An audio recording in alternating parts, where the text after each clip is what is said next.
Today's show is sponsored by the ABV Network Merchandise Shop. Pick up your logo merchandise by heading over to abvnetwork.com, clicking on Shop, and start filling your basket today. We are also sponsored by the Bar to Go. The Bar to Go offers a fully customizable carrying case that allows you to take your favorite distilled spirits or cocktail ingredients with you. Whether you're looking for something for yourself, a customized gift, or logoed items for your business gift shop, the Bar to Go can help. Check them out at thebar2go.com. That's the number 2 in the Bar to Go. Don't forget our friends at Neely Family Distillery now ship their unique distilled spirits directly to you. To order yours, simply call 859-394-3258. Tell them the ABV Network sent you. And now, on to the show. Let's drink!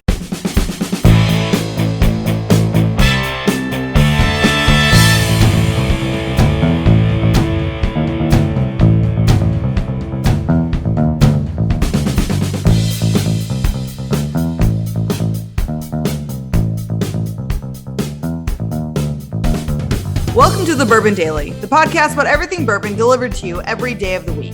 Today on the show, we discuss whether or not whiskey stones are the dumbest whiskey gift ever.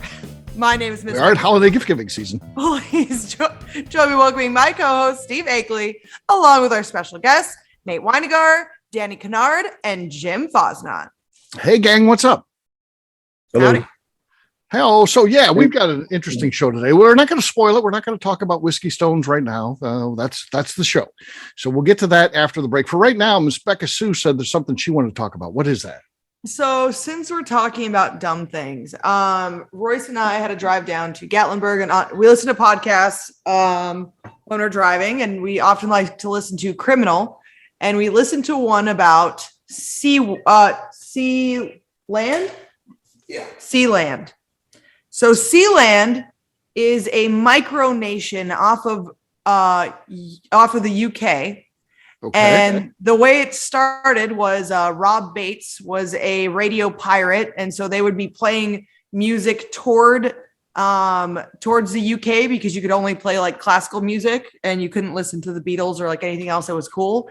And so these radio pirates would go out on old World War II like what were like just like gun platforms. Yeah, gun platforms out in the ocean, and they would project radio waves back so people could listen to music. So they were pirates, and one of them, Rob Bates, ended up he left one of his stations and went to a new one that was kind of a big flat area, and they decided that they would turn it into a nation. And so him and his family literally were defending this nation. They would shoot at people all the time that would try and take it over. The Germans were after them, like landing a helicopter on it, trying to kick them off their own little nation. And I wonder if anyone has ever heard of something so absurd, or if you would ever try to take over your own. And like, this is a very small platform, by the way. This is like no bigger. It's not even as big as our house, which our house is large, but it is still not even as big as this place is. 40 by 80 platform. Yeah, it's a 40 by 80 platform is how big this is. Would you guys ever want to start your own nation, which all you have to do is be recognized or be able to talk to another government, have a population. What's the other one? Have a defined area. And have a defined area. That's all you need for your own nation. So would you guys start your own nation, have your own currency, have your own passports? I'm getting close to that now. I think Roy could probably join me the way things are going right now in the country. I have seen another story about it was like an oil platform or something like that they turned into their own nation and they docked things onto it. So I did see something. I don't know where that was at, but I saw that happen somewhere else. But probably Texas. That seems where most of that stuff happens. I'm getting pretty close. I'm almost there. And I think I could get Royce to join me. We could probably defend it. Okay. I mean, we talk about, this stuff, doesn't happen. Well, back in the old days, sure, it happened. That's how, everything was defined and stuff like that. I mean, you look at Key West history, how many times that changed hands by someone planting a flag on the beach and being like, this is now owned by Spain or this is owned by the US or whatever it was.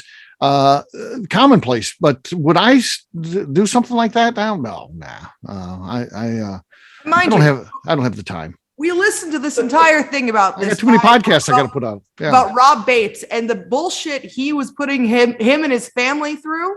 His son was locked. The Germans locked him in a room for 4 days straight as a captive on their own little island, trying to make him give up the fort. Right. And like they'd have no water. They wouldn't have anything out there for days because they didn't have much. I mean, you got to wait for someone to bring you stuff. And it's just the amount of bullshit just to be recognized as a nation for no real purpose. The Bates had no real reason to do this other than to be a pain in the ass to, well, actually, I guess maybe I do agree with the fact they're just trying to be a pain in the ass to the government. So I guess in that sense, I do support it. Yeah. I don't know where do you do this in international waters? I mean, there is a micronation between Arizona and California. Yeah, but because they say they are based off of cookie dough. Because they say they are. That doesn't mean. Remember, Key West at one point created its own nation. But in reality, I mean, I could create my own nation here in Lakeview Park Circle where I live. But you have to be recognized by other countries. Well, I mean, there's easy ways to do that. That goes into it, Steve. Let me ask you this. If you become your own country, then you have to keep paying property taxes to the United States? Sure. Yeah. Not if you're your own country, don't. You're not your own country then. Exactly, because you're not your own country. This is the same thing. If you listen to the talk shows, we're like, I haven't paid taxes for 15 years. There's a thing in the tax code that you don't actually have to pay it. It's all voluntary. No, bullshit. And again, sometimes people can get away with this stuff for a little while if they're not really bothering anything.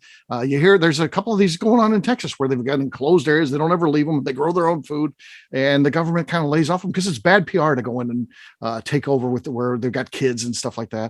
But in reality, if they want to come in at any time, you don't really have the rights to create your own nation. Whether or not you talk to Tunisia and they're like, yeah, you are a nation, it doesn't really actually matter. They'll come in, and if you're a pain in their side, they will take it over and stop that. But if you're not a pain in their side, sure, you can sit around and no one will bother you, and you can be your own nation if that's what you think you are. Here's the Way thing. to take all my joy and happiness out of my world, Steve. Here's the thing with Sealand is it became such a thing that people were printing fake passports for it so they could get away with things like getting loans. And it became a scam. It became a scam artist thing because they were recognizing it as a real nation. Right. And that's what that stuff's all about, right? Someone's getting rich off of it. Jim Baker, the former priest, he's got something going on in Missouri where he's creating his own nation. They got their own currency and all that kind of stuff. But if you want to be a part of that, go ahead. You're going to hang out with Jim Baker. Sounds like a great guy, right? This is the sort of people that want to start their own nation, is people like Jim Baker. And they've got their own food and stuff like that they've got put aside in case the government ever does come to try to take them over, and their own weapons and stuff. But don't we as Americans do that already? Yes. Right. But can Freddie Mills start his own bourbon nation? I mean, that would be cool. I mean, wouldn't everybody want to join? Sure.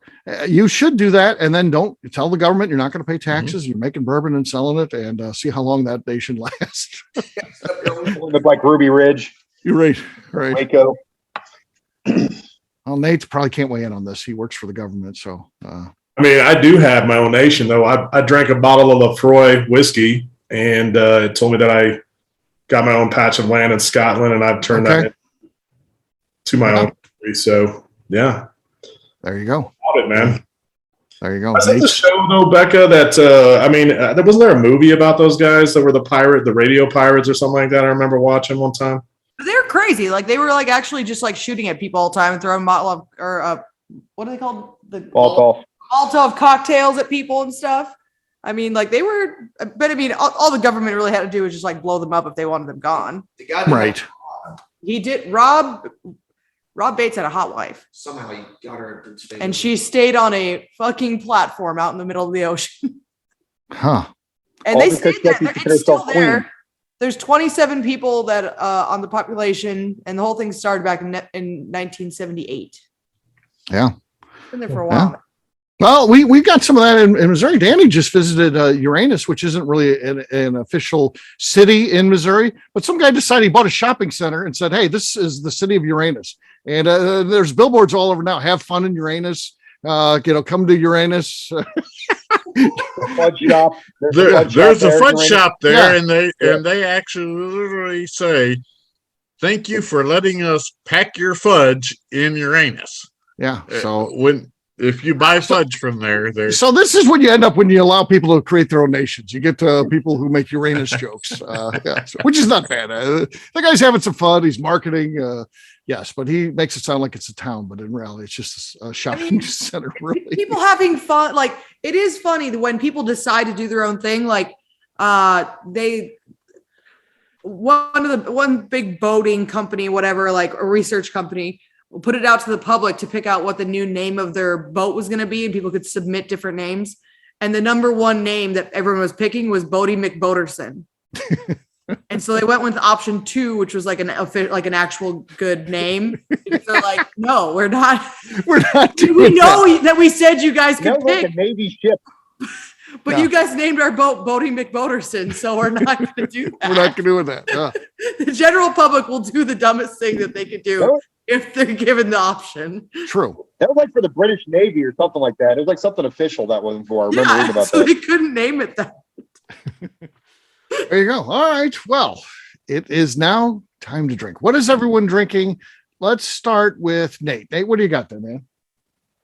I am going with the new High Plains Rye from Jim Rutledge today. Okay. Very cool. Oof. There was a little bit of a cork pop there, more slosh than cork pop. Spilled everywhere, man. Yeah, I don't know. Yeah, that was very poor form. All right, Jim, you're next.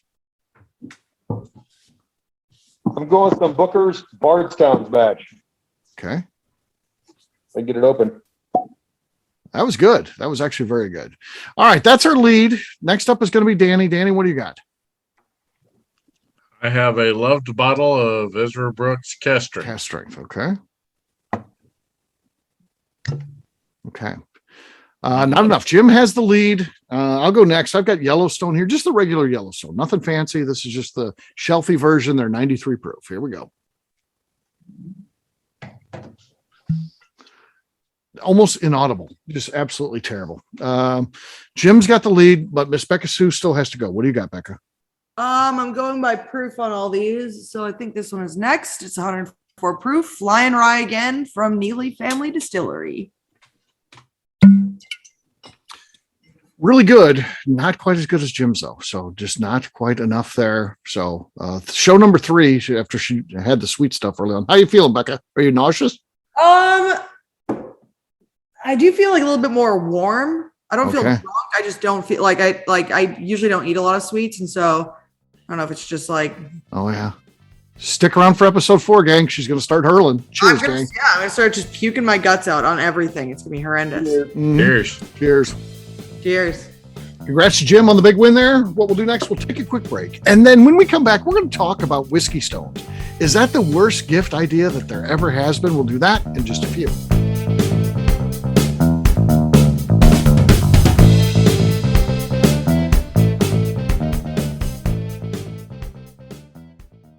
Hello, this is Steve Akeley, owner of the ABV Network, and I'm excited to announce a brand new partnership with Leatherwood Distillery in Pleasant View, Tennessee. Many of you have perhaps heard of Leatherwood via our co-host on the Bourbon Daily, Kaylee Baker, who works there. Well, they're now an official sponsor of the network, and we look forward to everyone getting to know a little bit more about them. Company founder Andrew Lang brought his brewing and distilling hobby with him during his years of service as a Green Beret in the United States Army. Whether he was at his home base of Fort Campbell or during tours of duty in places like Italy or Afghanistan, Lang distilled whatever was available to him locally. We are excited about getting to know Andrew Lang and his team better via our programming and are planning a trip down there for the ABV Network crew very soon. In the meantime, check them out at leatherwooddistillery.com, where they will ship bottles directly to you, including their special Remembering 9/11 series, which is raising money for military charities. Seriously, get out there, buy some bottles, help a good cause, and let us know what you think. We're really excited about this partnership. Hello, this is Steve Akeley, owner of the ABV Network, and let's talk for a moment about our sponsors, the people that make this show happen. First up is our friends at Moonshine University. In 2017, I completed my Executive Bourbon Steward certification at their office in Louisville.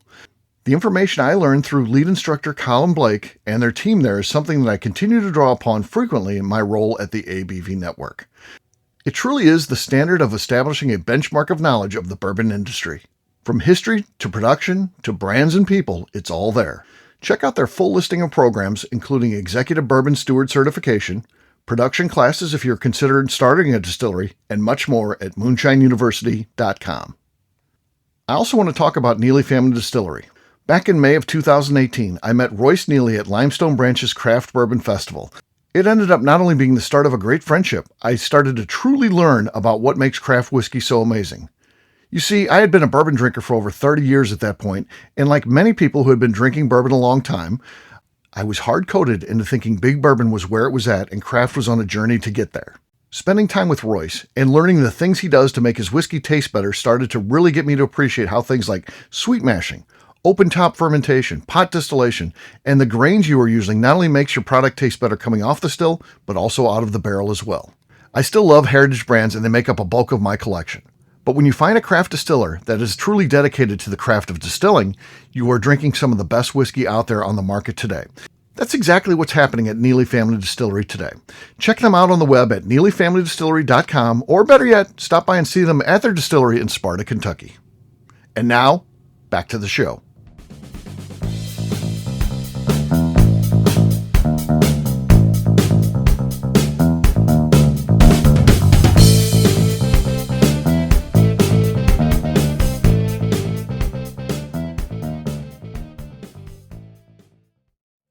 Hey, this is Paul Russo, and you're listening to The Bourbon Daily.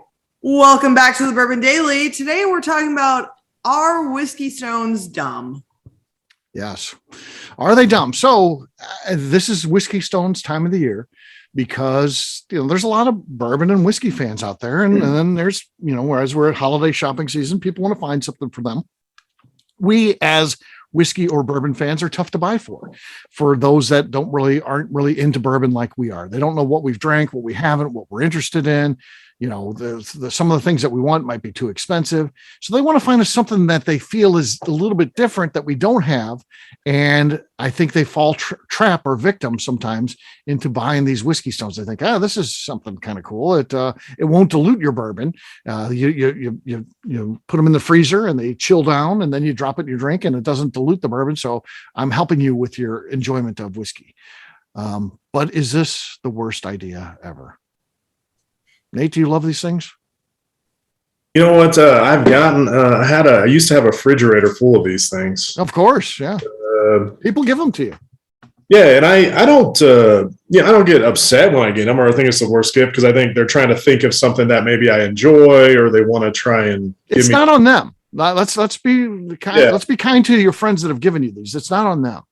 Yeah. But the people that make those, really, do you want a stone in your drink? You're trying to get the last bit and it chips on and cracks your tooth. I did try it one time. There's also metal ones. There's all different varieties of them. And I have one hit my big tooth.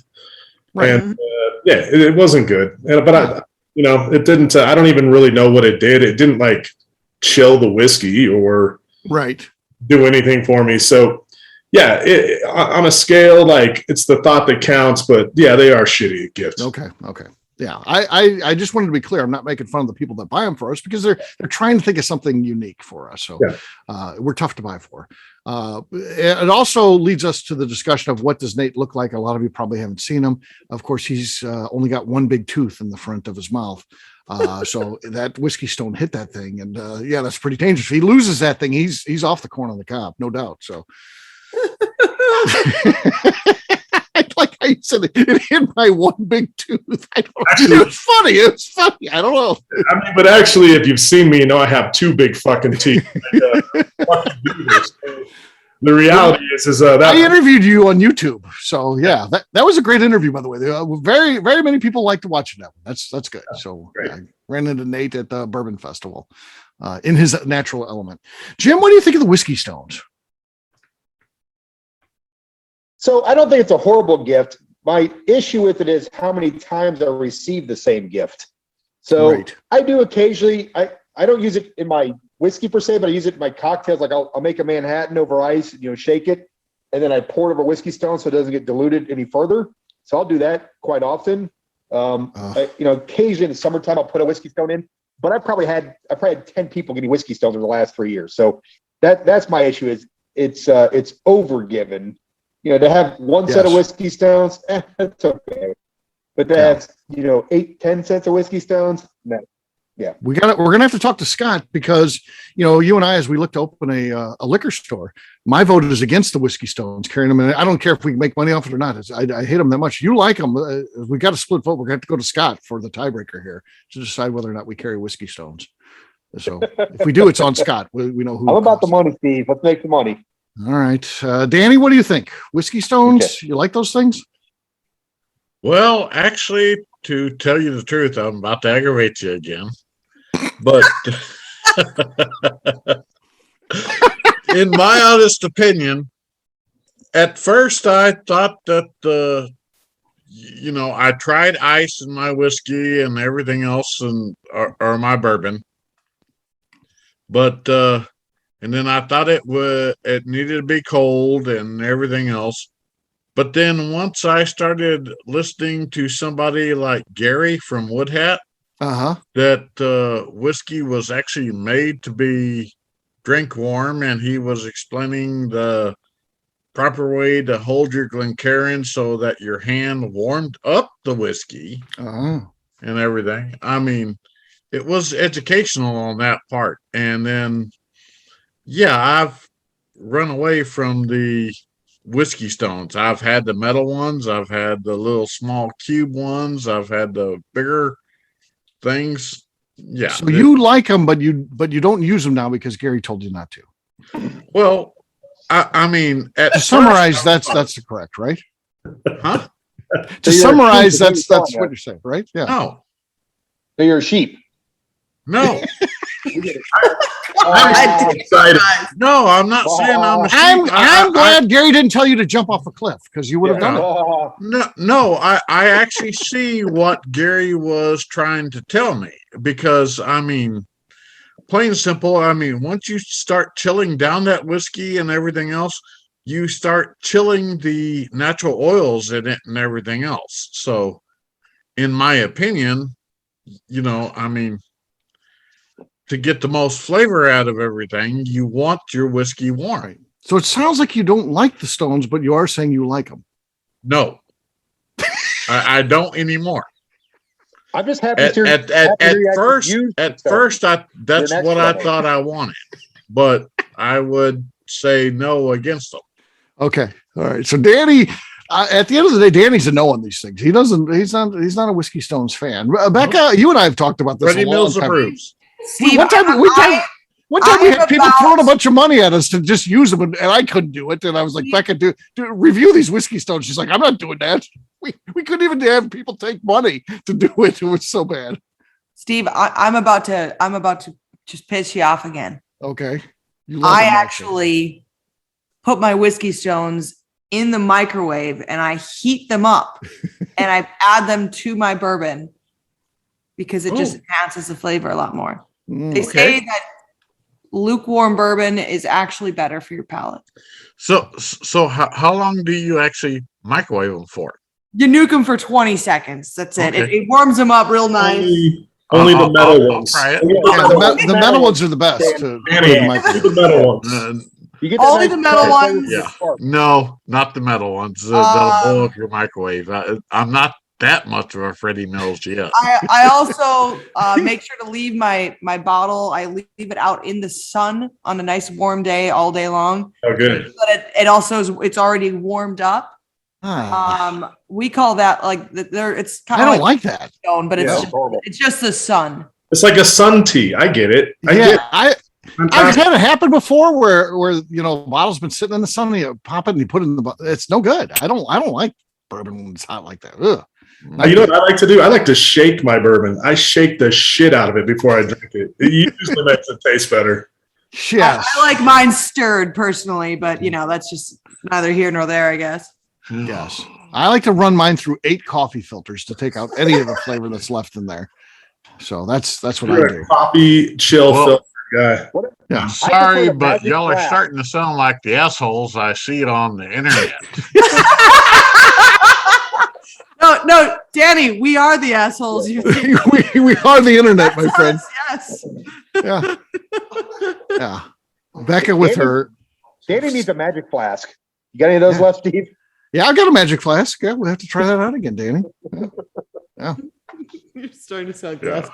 Yeah, there you go. So for Christmas, if anybody's buying for Danny, get him some whiskey stones. And he also likes the non-alcoholic bourbon too. If you Yeah, get him some fuck whiskey. off.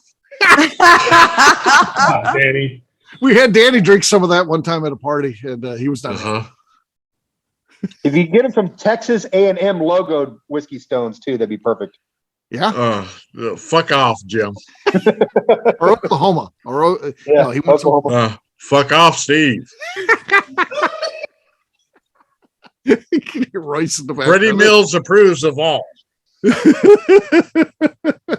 Good job, Danny. Stick up for yourself. There you go. There you go. All right. Well, this was a hell of a show. So I think it was mixed on the whiskey stones. It doesn't sound like anybody liked them, but they gave reasons why they did or I used didn't really to. necessarily not like them either. Can we talk about shot glasses though? Because that's a whole nother thing, man. I really appreciate when someone gives me a shot glass with a funny saying or a bullet in it or some other fucking thing like that. Trinket. Oh, yeah, I mean, Those are just awesome. a second.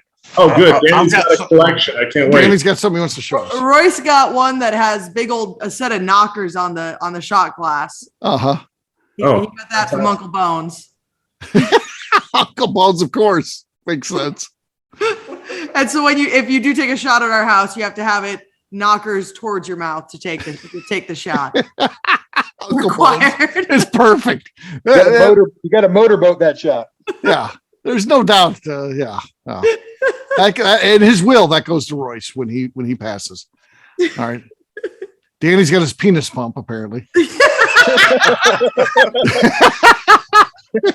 Danny, what are you showing us here? Is that a penis pump or what do you got there? No, this is a That's shot too big. glass. I That's way mean, too big, it's got Steve. different sayings on it and everything else. I mean, I see that. this Yeah. has Mondays, rainy days, unemployed, midterms, mother-in-law. Oh, mother-in-law's coming by. That's how full you want to fill that shot glass. So, Danny, you do realize this is a podcast. It's not video, right? Right. I were describing it. Keep going, Danny. I'm enjoying it. Nate's I tuned didn't in know right what now. the top lines are. What are the top lines, Danny? Cash crunch, Okay. Cash crunch. Okay. and then for Beka Sue, it's a bad hair day. Bad hair day.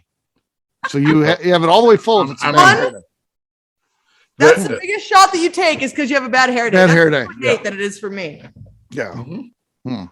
That's Oh. even a Something thing for me. special got that for you. I can tell, Danny. Well Yeah, done. dude, that's nice. That's a nice item. Yeah. Why is midterms? That was like the middle one. Like, I mean, I know that midterms are probably pertaining to college, but also only like half of college kids are old enough to drink. Well, they all drink though, but yes, and most of them do drink out of shot glasses. I'll say that's when you're your shot glass years when you're in college, right? I mean, that's what we had. That's what we drink out of, Right. shot glasses. see- not that kind that Danny has, but regular traditional shot But glasses. this one's called the Texas Bullseye.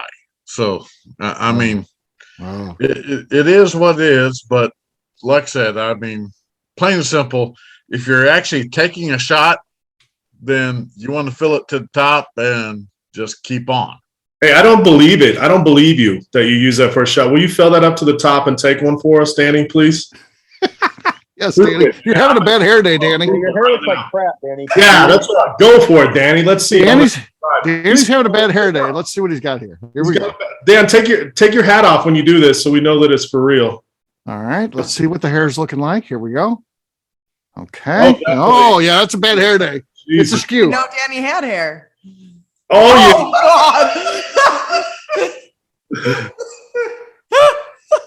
Cheers. yeah. Cheers to you. Danny. Oh, my God. Dude, you're the man, Danny. Danny. Holy shit. Holy cow. Somebody's calling into work tomorrow. Danny, UT, baby. what did you what was that you just drank there, by the way? What was Bourbon County. Bourbon County? Okay. There you go. What Good thing proof? that's double oaked. 96 proof, I bet, on that one. No, Yes, it was 96. Yeah, 96 proof. Yeah, that's what that should be. This is the last show, right? Oh God, No, we got another one. Oh God, you're going to get Freddie Mills the next show. Yeah, all I right. guarantee you that. All right. We're gonna actually we got two more. We got to redo the one that we screwed up on earlier. Okay. And then we'll do them. All right, we'll wrap this one figure it up out. as by talking about where people can find us. Danny, we'll start with you. Where can people find you? You can find me at Danny Kennard on Facebook. Passed out on the floor. Mm-hmm. Pretty much. Nate, how about you? You can find me. Just laughing. You can find me at 5280 Whiskey on Instagram. All right, Jim. You can find me at Jim Fawzon on Facebook or on Instagram at FawzJim, FAZZJIM. All right, Miss Beka Sue. You can find me on Twitter and on Instagram at Miss Beka Sue, 1K, no C's. All right, for me, I'm an easy guy to find. I'm at Steve Akeley on Twitter, Instagram, or Facebook. I've got a website, steveakeley.com. We've also got a company website. That thing's abvnetwork.com. Check it out because everything that we do is out there. My book is out there right on the main page. We've got our shop out there if you want to buy a T-shirt or something like that, and so much more. abvnetwork.com. We've lost Danny. abvnetwork.com. Miss Beka Sue, anything else to say before we get out of here? Or Danny? Danny gone. No, Danny's back. Oh, all right. God, dude, I know we're going to have to call the ambulance. Yeah. Luckily, Misty's there, and she's a nurse, so he's in good hands. We're good. She's on the other side of the screen. You're good. You're. I just like to remind the audience to please give us a 5-star review that includes comments. It helps new people find the show, which is very important to us. If you like what we're doing, we ask that you please visit our Patreon page at patreon.com/the ABV Network. All right, great job today, gang. Fartage, we'll have a brand new show for you tomorrow. May or may not with Danny. I don't know how he's going to do. He may have to rush to the hospital to have his stomach pumped. Until then, take care, everybody. See ya. She's over there laughing her ass off. Bye.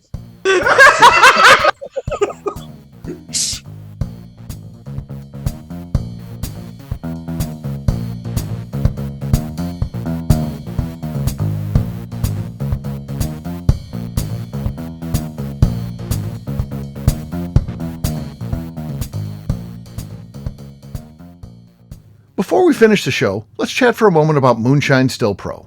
Moonshine Still Pro has a full line of products to help the home distiller. Whether you just want to experiment on a small scale on the stove in your kitchen or try your hand at a bigger setup in the backyard, Moonshine Still Pro can help. They have different still offerings as well as accessories and even grains from Goldstone Mill to help you make whiskey on par with what you get from your favorite distillery. They can even assist with a DIY still project by supplying some of the parts you can't make yourself. Check them out at moonshinestillpro.com. At the ABV Network, we're lucky enough to have some great friends. Amongst those friends is the Goldstein family, owners of Goldstone Mill. Goldstone Mill is a full-service mill offering a variety of heritage and heirloom grains. Their unique approach of working with mills around the country allows them to offer you affordable shipping opportunities to meet the unique needs of your distillery or brewery. They will consult with you to ensure the grains you are selecting meets the unique flavor profiles you are looking for. If you are a home brewer or distiller and you're looking for the grains that your local distillery or brewery uses, Goldstone Mill is the place to look. Check them out on the web at goldstonemill.com, call them at 217-254-6613, or shoot them an email at hello@goldstonemill.com. The Bourbon Daily is part of the ABV Network. For more information or to become a sponsor, please visit abvnetwork.com. Thanks for listening and cheers. This has been a Steve Akeley production.